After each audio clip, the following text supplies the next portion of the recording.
The terms huntu and gog are sort of pet names for people in the south of Wales and people in the north of Wales, respectively.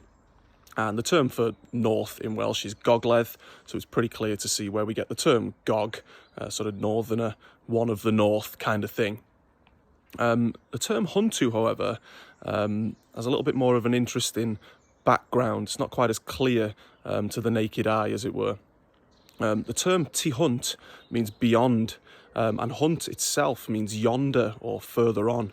So one of the main theories, and probably the most accepted, is that huntu means one from the beyond, one from yonder, from over there, which is, I don't know, a little bit harsh, I think.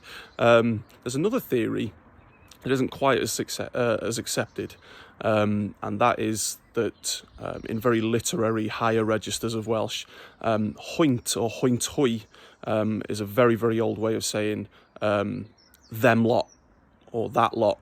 So again, not very cool. But I think about it and I think, we're all to the north of someone. We're all yonder from someone else. Cymru.